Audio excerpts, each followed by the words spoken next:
They promised not to talk about work. On Monday, they became enemies fighting for the same deal. The airport was no longer loud. It had passed that phase hours ago. Now it was muted, drained, suspended in a state between irritation and resignation. The departure board glowed with the same line it had been showing all afternoon, the font too calm for what it announced. 10-hour delay. The words had stopped provoking anger. They had become a condition of reality.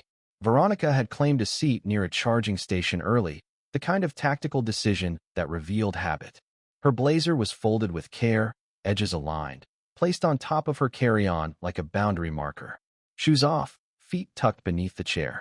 She had answered emails until they blurred together, rewritten a presentation she didn't need to touch yet, then finally shut her laptop with a sense of quiet defiance. Work was done, at least for today. That was when she noticed him. Not immediately, not in the way people usually notice someone. It was more like a delayed recognition, the sense that something in her field of vision hadn't changed position for a while. He stood near a concrete pillar, one shoulder resting against it, holding a paperback open in one hand and a coffee in the other. The coffee had clearly been forgotten. His gaze moved between the page and the departure board with the same detached curiosity, as if neither had the authority to disappoint him. He looked composed in a way that didn't ask for attention. Not relaxed, intact, untouched by the low-grade panic that had soaked into everyone else. Veronika stood to stretch, rolling her shoulders, and turned at the same moment he shifted his weight. They almost collided. "Sorry," they said at once. He reacted faster, stepping back, lifting the coffee like evidence of his guilt. He smiled, quick, unguarded, as if his face had decided before he did. "Airport rule number 1, he said. Everyone is innocent until proven distracted." She laughed, surprised by the sound of it. "That's charitable. Delays make philosophers of us all." She studied him for a second, then nodded toward the empty seat beside hers. "You can sit. It's not better exactly, but it's less hostile." He followed her gesture, then glanced at the pillar he'd been leaning on like it might protest his abandonment. "I've already lost most of the day," he said. "Losing personal space won't finish me." They sat. For a while, nothing happened, and the absence of forced interaction was noticeable. No exchange of names. No polite interrogation disguised as conversation. Just the background rhythm of the terminal. Wheels clicking over tile, a distant announcement bleeding into another language, a child crying somewhere far enough away to be abstract. Veronika broke the silence first. "You look like someone who hates airports," she said, "but respects the system behind them." He turned, considering her properly now. "And you look like someone who pretends delays don't affect her," he replied, "but internally negotiates with the universe." She smiled, slower this time. Uncomfortably accurate. They began to talk after that. Not in the way strangers usually do, but in the way people talk when they believe there are no consequences. Books became films, films became cities. Cities became the strange comfort of anonymity, of being somewhere no one expected anything specific from you. He told her about a place he'd lived briefly, a city he never quite learned to navigate before leaving. She told him about intentionally missing a flight once, choosing not to run even when she could have, and never admitting it out loud before now. Each confession landed lightly, like a stone skipped across water. "At some point," she said, "let's make a deal." He raised an eyebrow. "That sounds like a bad idea." "No last names," she said. "No jobs, not even vague ones. No consulting or finance adjacent. Just this. Two people killing time." He hesitated, not long, but honestly. Then he nodded. "Deal." "Veronika. Oliver." They shook hands, formally, and both laughed at how unnecessary it was. Time stretched. They shared a croissant that had surrendered any claim to freshness hours earlier. He handed her his book when her phone battery dipped below survival range. She read a few pages, then looked up and asked him why that author always wrote characters who ran instead of stayed. "There's less damage in leaving," he said, then paused. "Or at least that's the theory." There was flirting, but it stayed clean, intellectual, controlled. A look held half a second too long. A sentence abandoned before it reached its sharper edge. They both seemed to understand the unspoken rule. Whatever this was, it worked because it was temporary. When boarding was finally announced, the sound cut through the terminal like permission. People stirred. Bags were lifted. Reality resumed. They stood together, neither rushing. "Well," Oliver said. This was unexpectedly human. Veronika nodded. "Rare these days." They walked toward the gate, then stopped without planning to. "No exchanging numbers?" he asked, not casually. She considered it longer than necessary, then shook her head. "Some things only work because they end." He studied her face, then smiled. Not disappointed, just accepting. For a brief second, it felt less like a loss and more like restraint. They parted without looking back. Neither of them noticed the way coincidence sometimes lingers, patient, observant, already arranging the next meeting, one that would not ask for permission and would offer no rules at all.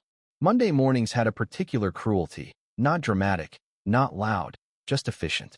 The glass-walled conference room filled slowly, people sliding into their seats with laptops already open, coffee cups aligned like ritual objects. Veronika arrived early, as she always did. She chose the same chair near the far end of the table, placed her notebook parallel to the edge, and sat with her back straight, expression neutral. She had already compartmentalized the weekend.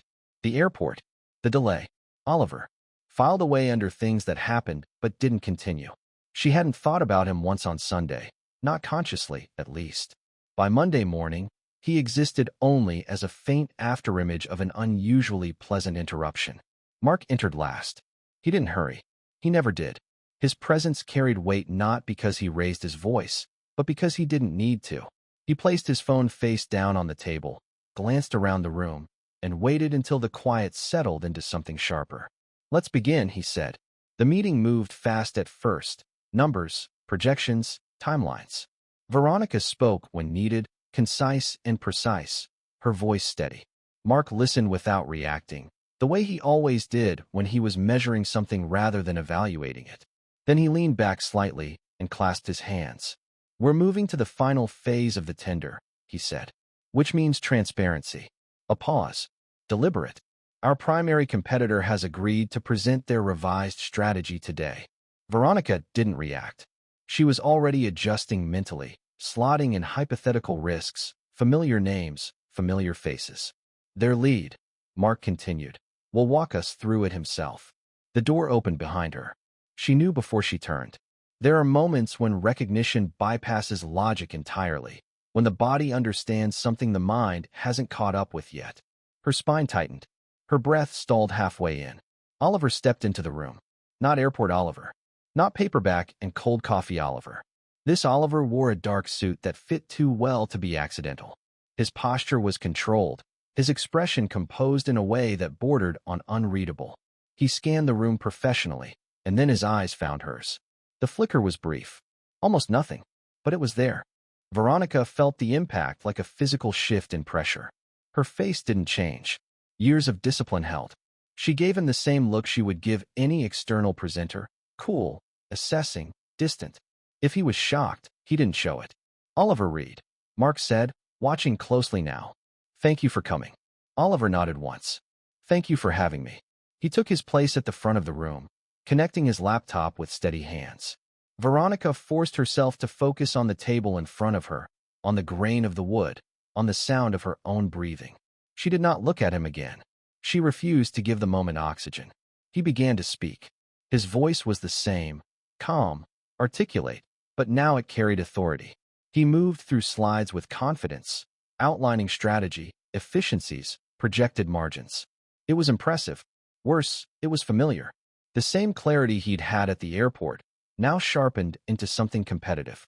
Veronika listened, took notes, asked one pointed question about scalability that made him pause for exactly half a second before answering. Their eyes met briefly. Nothing passed between them. Mark noticed. He always did. When the presentation ended, there was polite applause. Chairs shifted. Someone made a neutral comment about interesting positioning. Mark stood, smiling in that thin way of his. "Strong work," he said to Oliver. "We'll be in touch." Oliver nodded again.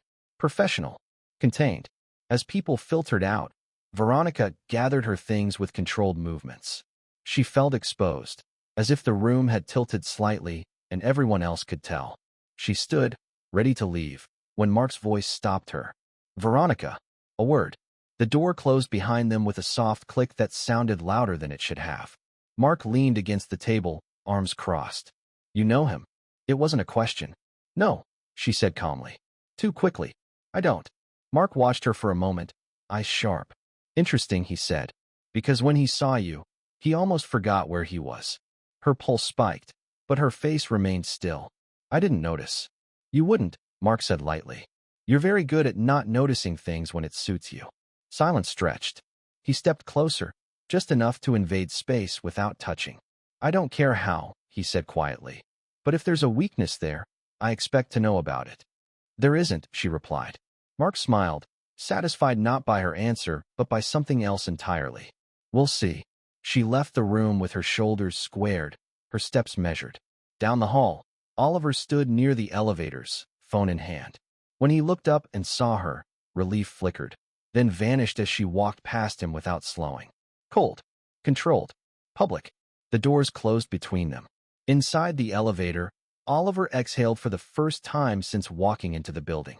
The rules they'd made in the airport echoed back to him now, distorted and useless. No last names, no jobs, no protection, and somewhere above them, already recalibrating, Mark began to suspect that coincidence was no coincidence at all. The pressure didn't arrive all at once. It seeped in, incremental and methodical, the way Mark preferred. By Tuesday afternoon, Veronika could feel it in the smallest details. Meetings scheduled too tightly, questions phrased just a shade too pointed, silences held half a second longer than necessary. He called her into his office just before 6. The floor was already thinning out, the open-plan space dimming as people packed up their carefully curated exhaustion. Mark's office, in contrast, was fully lit. Glass walls, immaculate desk, no personal photos. Control without sentiment. Sit, he said, not looking up. Veronika did. She crossed her legs, folded her hands on her knee, posture perfect. Whatever this was, she would not give him the satisfaction of watching her brace for it. Mark finally looked at her. You understand what's at stake with this tender? Yes. You also understand, he continued, that Oliver Reed is not just another competitor. Her jaw tightened, imperceptibly. He represents a rival firm with a strong bid. Mark smiled faintly. That's the brochure version. He tapped once on his tablet, then slid it across the desk. The screen showed a grainy still frame from the airport security cameras, 2 figures sitting side by side near a charging station. Veronika recognized the angle immediately. Her blazer folded on the bag. His stupid forgotten coffee. Mark watched her carefully as she processed it. You lied to me, he said, without accusation. Just fact. I didn't know who he was, she replied. The truth, sharpened and stripped of softness. That makes it worse, Mark said. Not better. He leaned back. I don't care about chance encounters. I care about leverage. And right now, you're sitting on a piece of it. I won't spy, she said. I didn't say spy, Mark replied smoothly. I said observe. Report. Soft information. Pressure points. She met his gaze. No. The word hung there, fragile and dangerous. Mark sighed, as if disappointed rather than angry. Veronika, he said, your father's legal situation is still unresolved. Her breath hitched. Just once. He noticed. The investigation into his firm could be reopened, Mark continued, tone almost sympathetic. New auditors. New timelines. Unpleasant questions. That has nothing to do with me, she said, her voice steady through force of will. Everything has to do with you, Mark replied. Because you care. He stood, walked to the window, and looked out over the city. Think about it, he said. I'm not asking you to cross a line. I'm asking you to stand near it. She left his office with her nails biting into her palm hard enough to leave marks. Across town, in a building that smelled faintly of polished wood and expensive restraint, Oliver faced a different kind of pressure. Eleanor's apartment overlooked the river. Minimalist. Immaculate. The kind of space that felt more like a statement than a home. She poured 2 glasses of wine and handed one to him without asking. Sit, she said. He remained standing. She smiled unbothered. Still stubborn, she observed. That's why I push for you. For what, he asked. For visibility, she said. And for loyalty. She set her glass down and retrieved something from the sideboard. Small, metallic. She placed it in his palm. A cufflink. At least, that's what it looked like. Is this a joke, he asked. On the contrary, Eleanor said. It's insurance. Understanding crept in, slow and cold. You want me to record her? I want you to protect your career, Eleanor replied. If she slips, if she manipulates, if she offers you something unprofessional. She hasn't, he said sharply. Not yet, Eleanor said. But she will be pushed.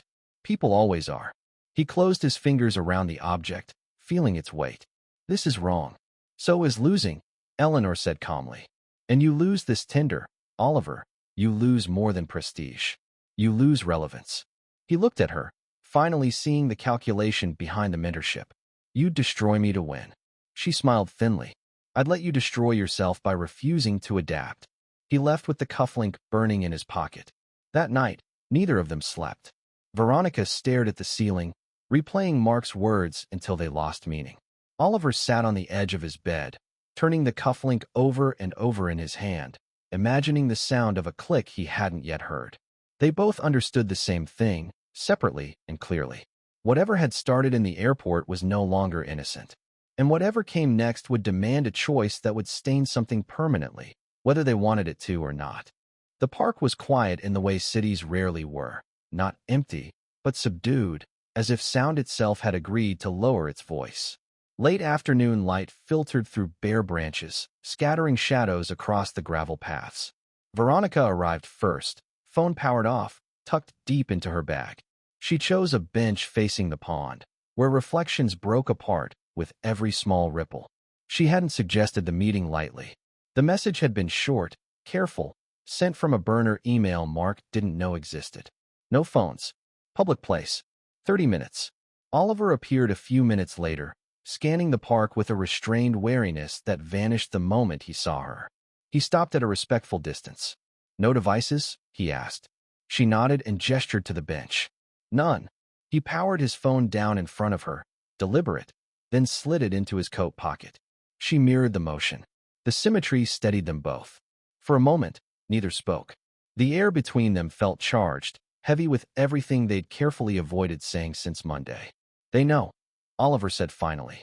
Parts of it, Veronika replied. Enough to apply pressure. He let out a breath that sounded almost like a laugh. Eleanor gave me a recording device, he said, disguised as a cufflink. Veronika closed her eyes for a brief second. Mark wants observation, she said. Soft intelligence. Weaknesses. They exchanged a look. Sharp. Mutual recognition. Different tactics. Same objective. They're using us, Oliver said. Yes. And they think we won't compare notes. That earned him a small, genuine smile. They underestimate paranoia. They leaned back slightly, bodies angled away from each other, as if the park itself might be listening. Children ran past in the distance. A dog barked. Normal life, indifferent. We can't refuse outright, Oliver said. They'd escalate. And we can't comply, Veronika added. Not honestly. Silence stretched, then resolved into something quieter, more dangerous. What if we feed them something else? Oliver asked. Veronika turned to him slowly. Define something else. Outdated data, he said. Partial projections. Numbers that were true once, but no longer matter. She considered it, already running scenarios. Enough to look cooperative, she said, but useless long-term. And impossible to trace as sabotage, he finished. She nodded once. A pact. A temporary one, he said quickly. Her lips curved faintly. Of course. They sat closer now, voices low, careful. They aligned timelines, shared exactly how much pressure each was under. No embellishment, no performance. Just facts. The honesty felt illicit, almost intimate. For a moment, the tension broke. This feels absurd, Oliver said quietly. Like we're characters in a bad spy novel. Veronika exhaled a soft laugh. Bond and Smith, she said. If they were tired and underpaid. The humor didn't last, but it helped. As they stood to leave, neither reached for the other. No promises were made. None were needed. What they didn't see was the dark sedan parked 2 streets away, its engine idling. Inside, a man adjusted a camera lens, tracking the angle of Oliver's departure, then the route of Veronika's walk back toward the metro. In an office across town, a security log updated itself automatically. The system was awake now, and it had begun to watch. The doubt didn't arrive with force. It arrived disguised as reason. Oliver noticed the message by accident. Veronica's phone lit up briefly on the cafe table between them as she reached for her cup. The screen angled just enough for a fragment of text to register before she turned it face down. Thank you for yesterday. It changed the course of the game. Mark. The moment was gone almost instantly, swallowed by motion and steam and the hum of conversation around them. Veronica continued speaking, unaware, explaining a minor adjustment in timelines with the same controlled precision she always used. Oliver nodded at the right places, asked the right questions. Inside, something shifted. He told himself it meant nothing. Corporate language was built on phrases like that. Empty praise, calculated ambiguity. He'd used similar lines himself. But the timing gnawed at him. Yesterday had not been neutral. Yesterday had been deliberate. He began to listen differently. Her pauses felt longer. Her explanations more exact. When she spoke about Mark, her tone flattened, professional to the point of erasure. It could have been discipline. It could have been guilt. What? She asked finally, sensing the change. Nothing, he said too quickly. She studied him, then nodded, letting it go, but something cooled in her eyes.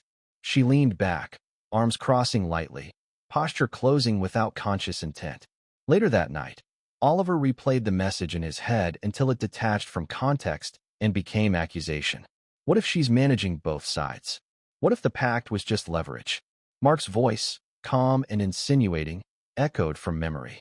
People always reveal themselves under pressure. The paranoia found fertile ground.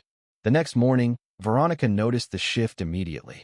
Oliver was still polite, still present, but the ease was gone. Questions that used to invite collaboration now sounded like tests. He asked twice about figures she'd already clarified. He lingered on details that didn't matter. You don't trust me, she said finally. He looked up, startled. That's not fair. Then what is this? She asked. Because it's not nothing. He hesitated. The image of the message flared again. He almost mentioned it. Almost, then stopped. If he accused her and was wrong, he would hand her exactly the advantage he feared she already had. Mark is very confident lately, he said instead. For someone who shouldn't be. Her expression hardened. That's your evidence? It's context. No, she said quietly. That's suspicion. Silence fell between them, thick and unresolved. She stood first. If you think I'm playing you, she said, say it. He didn't. She nodded once, hurt flickering before discipline reclaimed her face. Then we're done talking today. She walked away without looking back. Across town, Mark sat at his desk, reading confirmation reports with satisfaction. The message he'd sent to Veronica had been intentionally vague, crafted to be seen if seen at all. A seed, nothing more. Sometimes, control wasn't about force. It was about doubt. And doubt, once planted, did the rest of the work on its own. Eleanor didn't call ahead. Oliver realized something was wrong the moment he opened his apartment door and saw her standing in the hallway, coat immaculate, expression neutral in that practiced, corporate way that never meant neutrality at all. May I? She asked, already stepping inside. He closed the door behind her, the lock clicking with a finality that made the space feel smaller. She took a slow look around. Not curious, not impressed, assessing. As if the apartment itself were a variable in an equation. You've been busy, she said lightly. With work, he replied. Of course. She removed her coat and draped it over the chair, then turned to him. I wanted to make sure we're aligned. That could have been an email. She smiled. Emails don't breathe. The silence thickened. I know about Veronica, Eleanor said calmly. Oliver felt the words land like a weight on his chest. He kept his face still. You know she's our competitor. I know you've been seeing her at night, Eleanor corrected. I know you leave your phone at home when you do. I know you take different routes back. She walked toward the window, fingers brushing the glass. I also know you haven't used the cufflink. He swallowed. You've been watching me. Of course, she said. I watch my investments. The room felt suddenly airless. Every memory of recent weeks, the park, the cafe, the silences, rearranged itself under this new light. You're crossing a line, he said. Eleanor turned, unbothered. You crossed it first. I'm simply drawing it more clearly. She stepped closer, lowering her voice. There are legal consequences for sharing proprietary information, Oliver.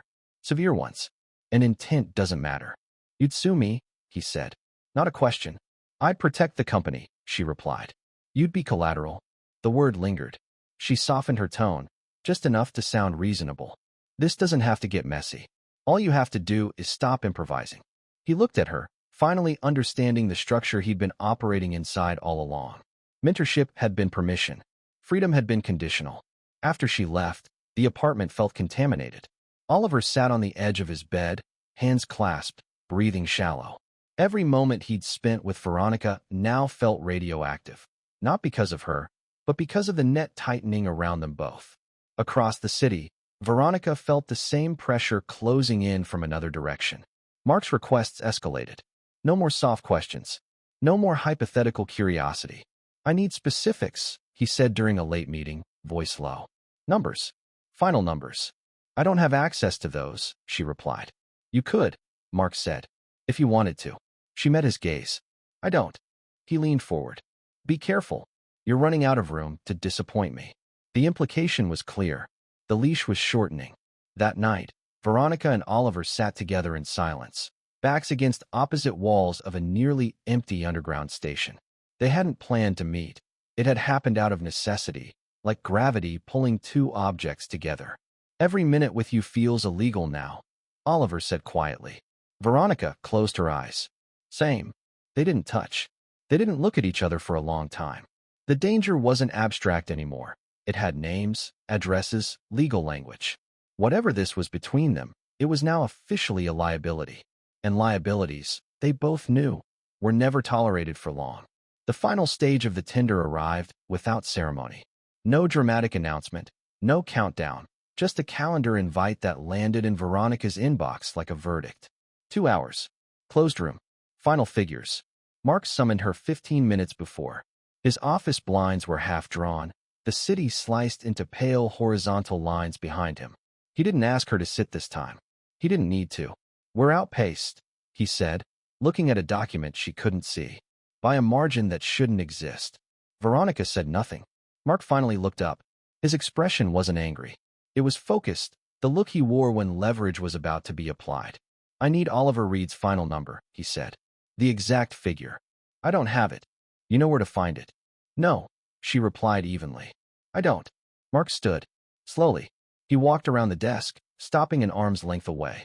You misunderstand, he said quietly. This is no longer a request. He placed a thin folder into her hands. Her father's name stared back at her from the cover. Inside were documents she recognized instantly, old contracts, audits that had never gone public, timelines that had been resolved years ago and could be reopened with the right motivation. Legal ambiguity weaponized into threat.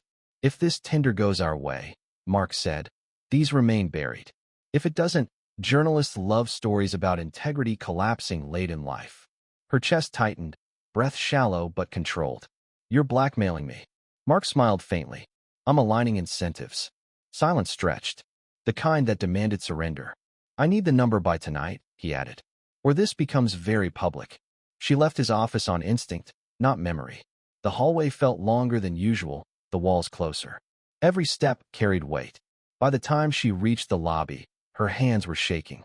Across town, Oliver stood in the glass-walled waiting area outside the final Tinder room, reviewing his notes without seeing them. His phone buzzed once. A message from Veronika.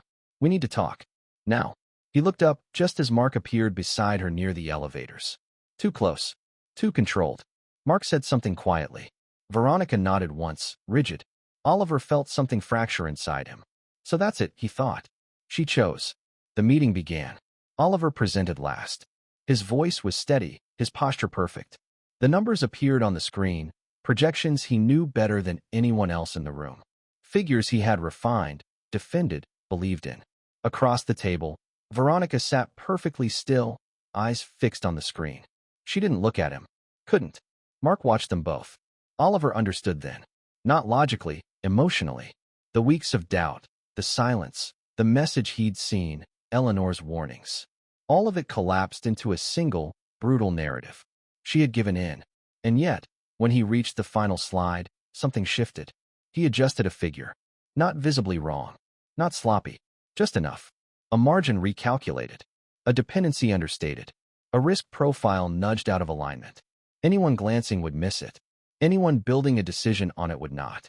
It was a ghost in the machine, a specific, historical error in scalability that only someone who had dissected the 2018 logistics audits would recognize. He had bet everything on the fact that they were the only two people in the room who had ever bothered to read the footnotes of that era. Veronica's eyes flicked up for half a second, just long enough. Understanding hit her like vertigo. Oliver finished, closed his laptop, and sat back. His heart hammered, but his face betrayed nothing. The room buzzed with muted reactions, analysts whispering, Mark's expression tightening as numbers recalibrated in his head. The decision came quickly after that. Veronica's company won. Applause. Handshakes. Mark's hand landed on her shoulder, possessive, triumphant. Well done, he said. She felt nothing. Oliver stood as the room emptied. Eleanor didn't look at him when she passed. Her jaw was set, her silence surgical. He already knew. By evening, the email arrived. Termination. Immediate effect. Breach of fiduciary responsibility pending review. Then another. Legal action forthcoming. He sat alone in his apartment, the city glowing indifferently beyond the window. Career gone. Reputation collapsing before it had time to process the loss. Across the city, Veronika locked herself in her bathroom and slid down against the door, the folder clutched to her chest. Her father was safe. By winning the tender through a margin created by Mark's own confidential data, she had effectively neutralized the threat. Any attempt to reopen her father's case now would trigger a counter-audit of the tender itself, exposing Mark's fingerprints on the manipulated figures. The blackmail had become a mutual suicide pact, and Mark knew it. Oliver was ruined. The victory tasted like ash. And somewhere between them, unspoken but undeniable, a sacrifice had been made, one neither of them had agreed to aloud, and one that would change the balance of everything that followed. Oliver's apartment was quiet in a way that felt unnatural, like the space itself was holding its breath. He sat on the edge of his bed, hands pressed against his face, trying to reconcile the absurdity of what he had done. Every calculation, every risk assessed over the last weeks, culminated in this singular moment. He had intentionally sabotaged his own work to ensure Veronika's success. It had not been an easy decision. He had weighed the numbers, the probabilities, the impact on his career. And yet, in the silent calculus of loyalty and something else he refused to name, he had pressed the button that shifted the margin in her favor. Her father's freedom had come at the cost of his professional life, his standing in a company that did not forgive weakness. When he finally lifted his face, he saw the cufflink Eleanor had given him on the night of her visit. He turned it over in his fingers, feeling its weight in a way he hadn't before. A symbol of control, of surveillance, of the world he had been maneuvered into. And now it felt like a relic of a past life, one that he had chosen to abandon, silently, irrevocably. Across the city, Veronika was no less strained. She had returned to her apartment after the tender, her body trembling slightly as she locked the door behind her. The folder with her father's documents rested on the kitchen counter like a totem of survival. Her hands shook, not from fear alone, but from the recognition of what had been required. She had won, but the cost was clear. Oliver had paid it, and she knew.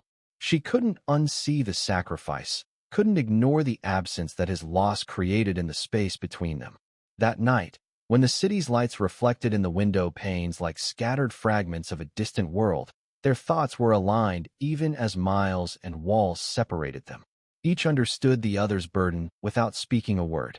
Loyalty had drawn them into a dangerous game, but now, in the aftermath, it had become a thread binding them tightly together. Oliver stared at his computer screen, an empty email draft blinking at him. Legal notices, pending lawsuits, and the looming figure of Eleanor's scrutiny crowded the inbox, but he didn't touch them. Not yet. His mind was elsewhere, on the fleeting moments in the park, the silent understanding, the pact they had made that now seemed almost sacred in memory. Veronika sat cross-legged on her floor, staring at the folder, replaying the final meeting with Oliver in her mind. She remembered the tiny shift he had made in the numbers, how the subtle recalculation had turned defeat into victory. A quiet gratitude swelled inside her, mingled with guilt she couldn't voice. She understood then the depth of his decision, a decision that had placed him at risk to protect her and her family. For the first time in weeks, a faint sense of relief passed through her. Not from the victory itself, but from knowing the truth of their alignment. The chaos imposed by Mark and Eleanor had not broken them. They had navigated the storm with a mutual understanding that had cost them more than either expected. And in that quiet, shared only in thought and memory, something began to shift. The weight of sacrifice, the ache of loss, and the burden of loyalty formed a bridge between them. A bridge built not on convenience or manipulation, but on the raw, unspoken acknowledgement of what had been risked and given. Outside, the city moved on, indifferent to the quiet heroics of two people who had chosen to act with integrity in a world designed to punish it. Inside, Oliver and Veronika, though separated by walls and circumstance, carried with them a fragile, profound connection, the beginning of trust forged in fire, ready to guide whatever came next. The revelation came like a sharp crack in glass, sudden, unavoidable, and impossible to ignore. Veronika was the first to piece it together. While reviewing contracts and cross-referencing emails late at night, she noticed patterns, inconsistencies, and subtle overlaps between Mark's actions and Eleanor's directives. The key hadn't been in the new contracts, but in the old folder Mark had used to blackmail her. Tucked behind the audits of her father's firm were metadata logs that didn't belong there, digital crumbs showing that the server used to discover her father's errors was the same one Eleanor had used to track Oliver's performance years ago. The architecture of their destruction was identical. Numbers that should never have intersected were lining up too perfectly. A call here, a request there, deliberate nudges, calculated coincidences. She confronted the evidence coldly, methodically, until it was undeniable. Mark and Eleanor were not acting independently. They were aligned, colluding. Former lovers who had orchestrated the entire Tinder conflict to divide the market, using her and Oliver as pawns. The realization hit her like ice water, sending a thrill of both anger and clarity through her veins. She dialed Oliver immediately. He answered after the first ring, voice cautious but tinged with curiosity. "I have something," she said, keeping her tone neutral, controlled. "We were used. Both of us." "Explain," he replied, already bracing himself. She recounted the patterns she had discovered, the timing of emails, the subtle pressures, and the impossibly perfect alignment of two seemingly independent forces. He listened, silent, as his mind connected the dots, replaying every interaction, Eleanor's warnings, Mark's blackmail, the subtle nudges, the engineered mistrust. When she finished, Oliver's voice was quiet but sharp. "They've been using us against each other this entire time." "Yes," Veronika said. Her anger was steady now, controlled. "But we know it. And they don't." A plan formed between them without words, born from the unspoken trust that had carried them this far. They would act together, methodically, intelligently. The same discipline and foresight that had guided their individual survival would now guide their united effort. For the first time in weeks, the tension between them shifted. Paranoia gave way to calculation, and fear transformed into focus.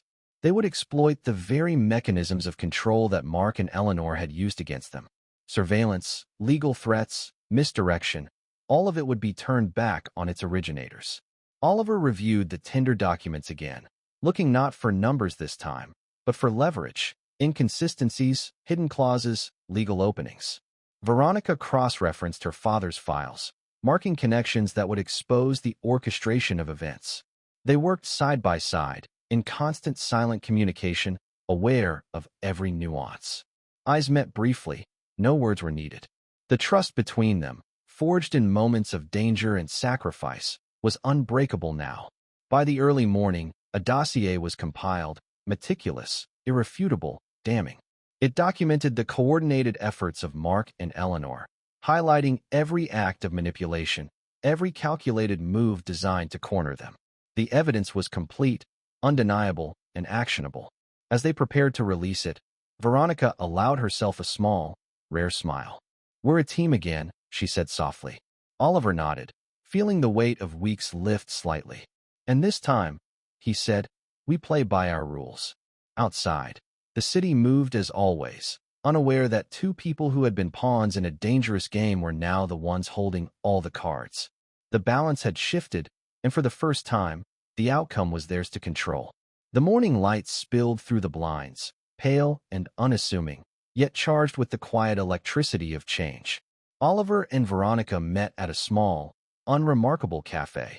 Their first meeting since the dossier had been sent to the press. The city outside carried on, indifferent, unaware of the storm that had just passed, and the victory quietly claimed in its aftermath. Neither spoke immediately. The air between them was light, almost fragile, but weighted with relief, exhaustion, and something else, the recognition of survival. They sipped coffee, eyes occasionally meeting, sharing small, knowing smiles that needed no explanation. The press coverage had hit quickly. Mark and Eleanor were exposed, their collusion detailed with precise, irrefutable evidence. Legal action had begun against them, and within hours, their careers were crumbling. The Tinder, the blackmail, the manipulation, all transparent now.